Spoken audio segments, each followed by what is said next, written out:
All right, hello everybody.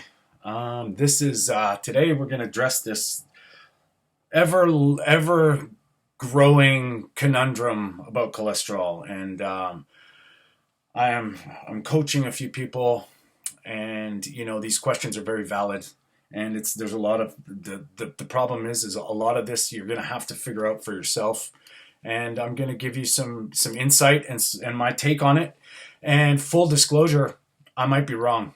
All I can do is discernment and use my critical thinking to kind of weed through the noise that's been based. So from what I understand, we're gonna get into it today. This is Anthony Stewart. This is Food for Thought. We're questioning everything they've ever said. And today I have a question from Rachel, one of the girls that we're helping. And she's part of the new carnivore sort of community that I'm trying to sort of create. And we're trying to get to truth and what works for you. And this is the question. I do have a few topics I'd like to gain more clarity on and equip myself with knowledge so that I can combat the haters and skeptics that come my way. Very true. So first one is cholesterol, LDL, etc. I understand there's a lot of bullshit about LDL. I just don't understand it at all.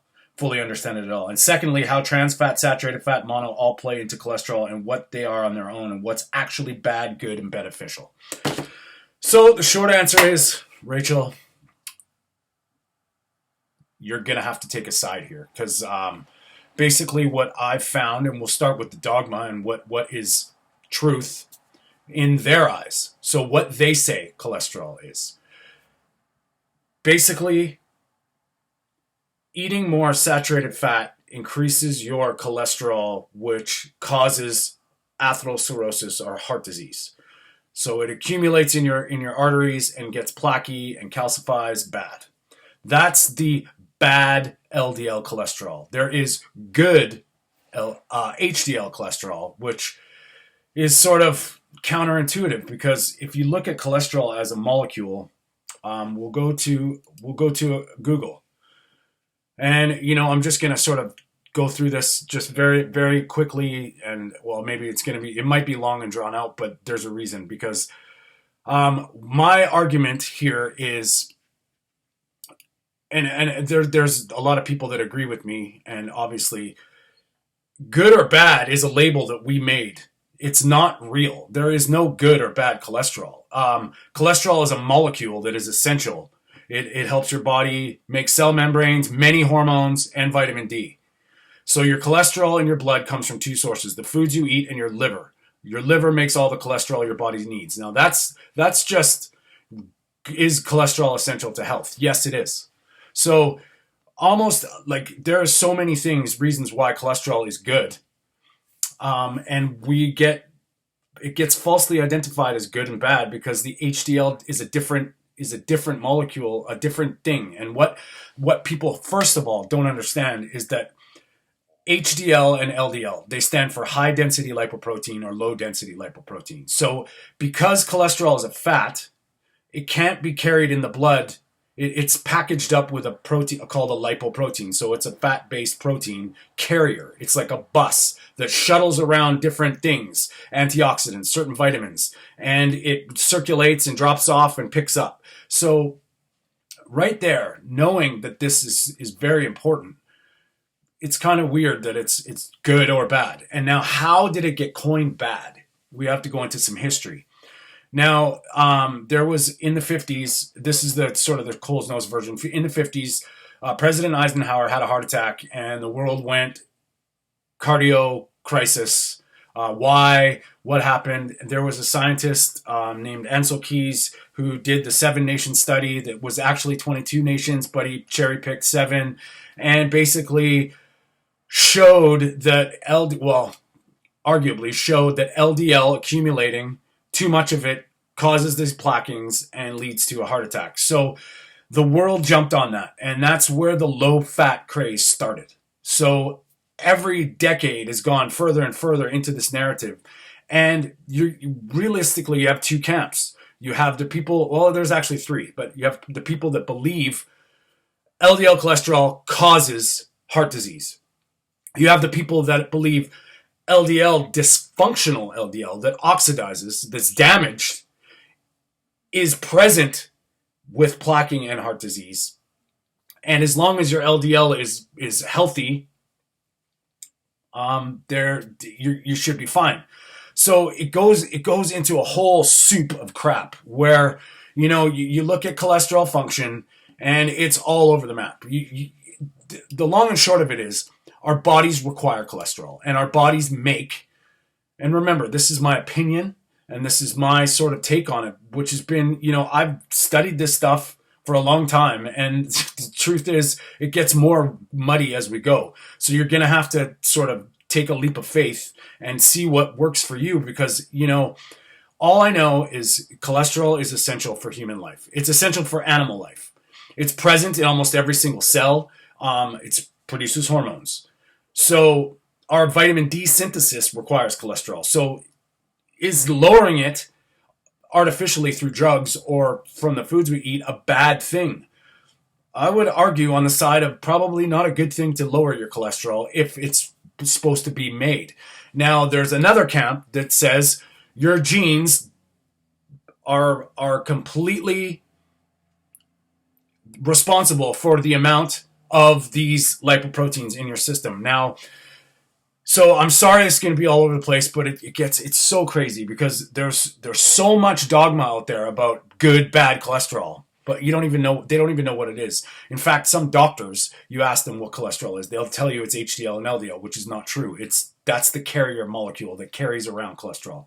So they've started to study this stuff, and now there's this thing of the Dave Feldman, who started the Citizen Science Foundation, and this is a red flag to me.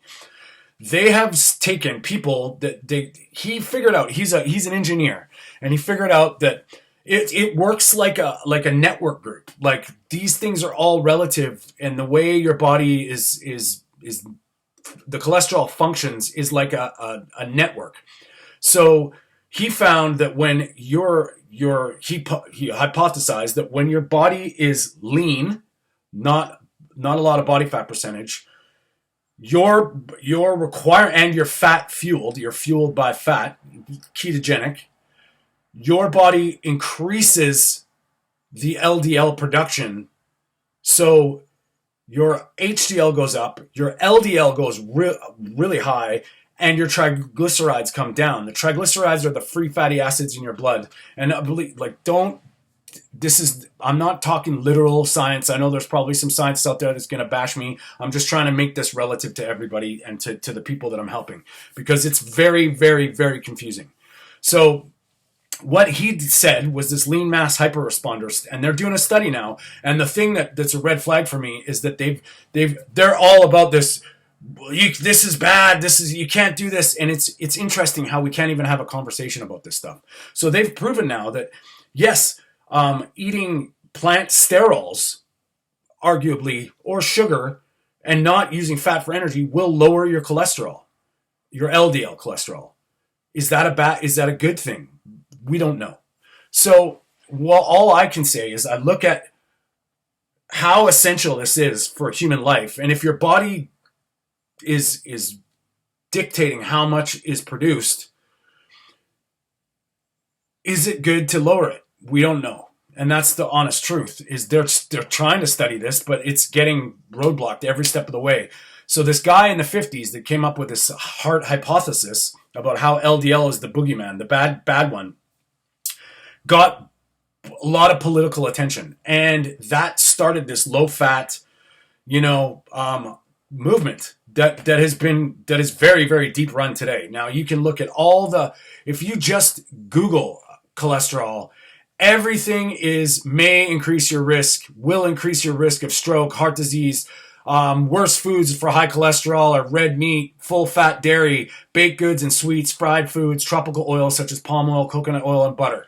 Now, here's my logic, where since I've gone low carb, I have found that I feel better. My body fat percentage has dropped. All my inflammatory markers are down.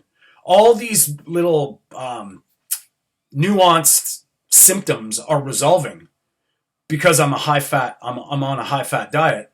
And not to mention, I haven't burned in the sun and I love the sun. So as soon as the sun comes out in Vancouver, I'm out there as much as I can, 8 hours a day, 10 hours a day, and I don't burn anymore. So why is that? What that to me, I think has a direct reflection on how my lipids and my fat in my body is absorbing the vitamin D and protecting me. So there is a reverse causality in some studies where the older you get, the higher your LDL is, the more protective it is, which is another argument for this, like trying to weed through the noise. So high density lipoprotein, LDL, low density lipoprotein, and triglycerides. We're just going to break these down right now. Triglycerides are the free fatty acids that are in your blood. They are lost and they are trying to find their way, kind of. And arguably, the higher your triglycerides, the worse you are. So you want to keep those triglycerides low. And it's not a coincidence that if you're on a high carb diet or eating a lot of sugar, your triglycerides generally will go up. Mine, throughout my blood tests since I've been doing this, my triglycerides are really, really low, even though I'm eating a lot of fat. My HDL cholesterol is really, really good, really high, which is arguably protective. And my LDL is really high. So that's the one thing that gets really, really lost. So if you're listening to the mainstream narrative and you try and figure this out, they'll say that what happens is you eat these fat and then it goes into your lymph in the form of these things called chylomicrons, which are the first package. It gets pushed into your bloodstream, packaged in the liver, and then circulated. So it keeps going down in density. So then they go to VDL, IDL, LDL, and then HDL. So it's this like dropping off, carrying around complexity that happens with your lipids and your system. When we get a blood test, we get a timestamp. So how your cholesterol is functioning and what it's doing to your body, they don't really know. They just think may cause heart disease, may be, and then you come into the is it the firemen that started the fire, or are they showing up because you have some other reason for the damage? So it's really, really complicated, and it's really, really, it's you kind of got to look through a lot of sources. And I've just found that when I look into these things, it doesn't make sense that all these good things are happening to me, yet it's going to kill me faster. So, and I may be wrong, but all I'm trying to do is parse through the noise. And what I know is that our bodies are responsible for arguably 75 to 90% of our cholesterol. Our diet only affects about 20%.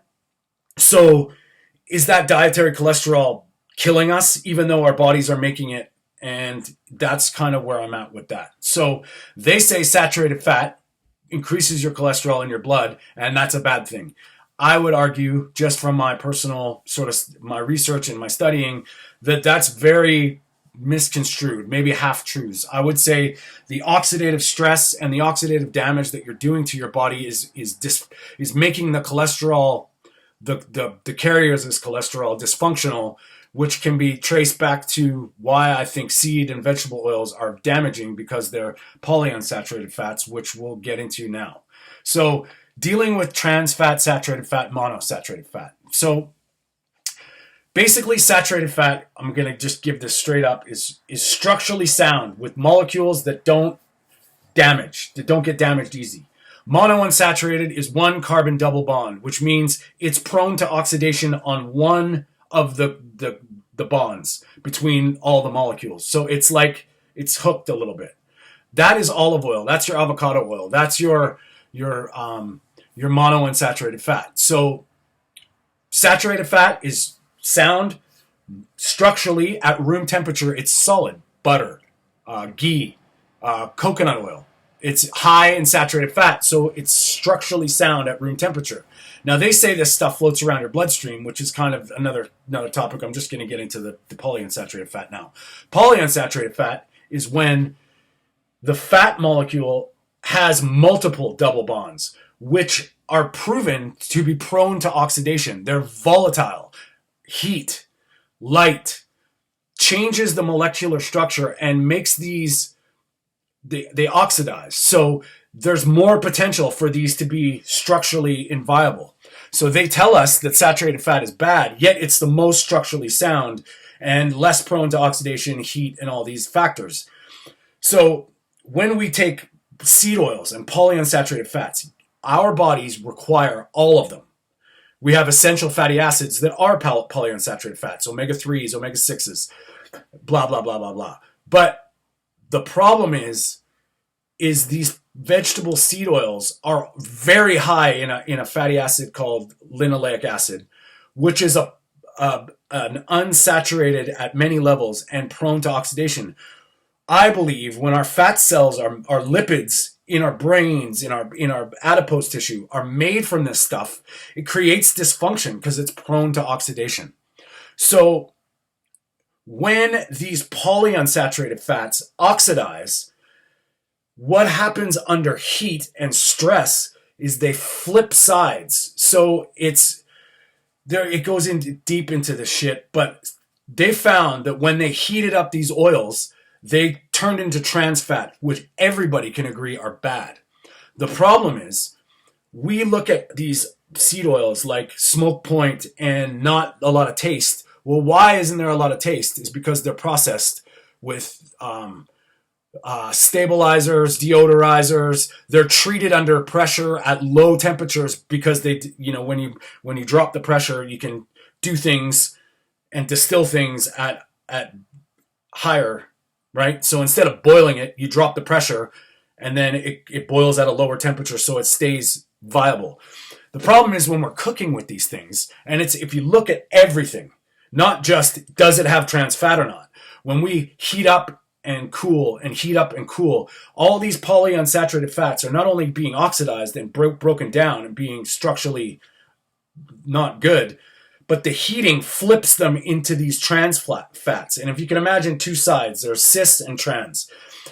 When it goes to trans fat, it just causes mayhem in your lipid structure. So trans fats are definitely 100% not good for us to be consuming. The problem is we don't know how these oils are, how they've been transported, how they've been stored. If they're volatile to light and they oxidize under heat, a perfect example is the deep fryer. When you're deep frying in canola oil and it's heated up to a high temperature, even though it's not smoking and it's not, it's assuming the taste of the food you're deep frying, then it's cooled down, then it's heated up, cooled down, heated up.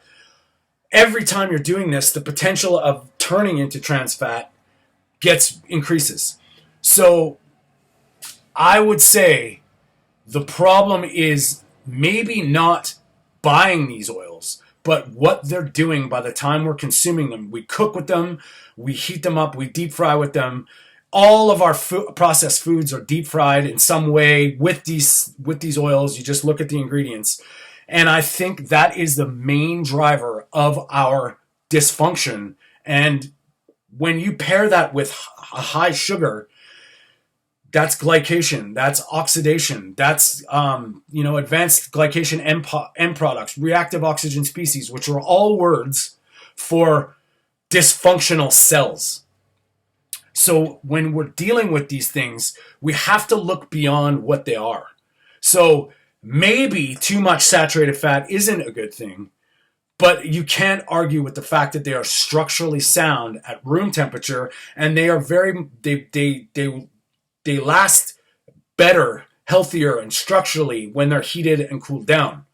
So the problem is there's so much noise out there, and you look at these things from one side or the other, you take it all into context, and all I can say is since I've flipped the food pyramid upside down, I have found that I think better, I feel better, and my body works better, and there's no question.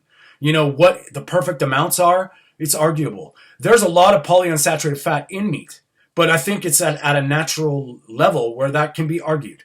And the problem is when people argue this stuff, they're in one side or the other. So we have to look at everything, and it gets really, really muddy. A really good book to read is The Big Fat Surprise by Nina Teicholz. She digs into the history of where we went low fat and how the science has been manipulated and possibly fraudulent on how we got there. And I pair that with anecdotal proof with people that resolve health issues from either a low carb, ketogenic, carnivore, ketovore, whatever you want to call it, diet, including vegans, when they take away these vegetable seed oils, and when you stop eating refined carbohydrates, sugar for the most part, and you stop eating these seed oils, you will feel better. So I think there's a lot of hidden truths in some of the half truths that are out there. One more thing we got to look at is fat soluble vitamins. Where are they found? They're found in saturated fat. They're found in butter. There is not many nutrients in these vegetable oils, seed oils. They're arguable, but most of it is just the essential fatty acid. It's not, the vitamin E in coconut oil. There's so many different things. And essential fatty acids in fish oil, yes, they're polyunsaturates, but there's certain amounts that are required. So the bigger the fatty acid, the more polyunsaturated it is, the more prone it is to this oxidation and damage. So I think what happens when our bodies are constantly made, like our fat, everybody has fat. You have fat in everywhere. So when your body fat, just from Cole's Notes version, is made from these dysfunctional molecules, what do you think happens?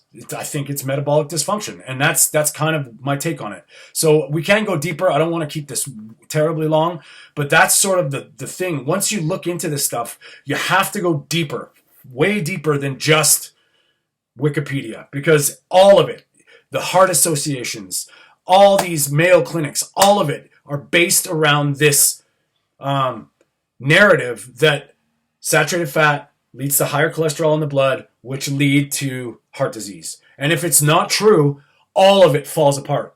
And they're starting to poke holes in this theory pretty harshly. And, before they're going to admit to studies and stuff, we're going to feel the pushback a lot. And so you're going to have to take a leap of faith a little bit and learn about this stuff, because it's very important, and it's learning about what actually is essential for the human body. Stay strong.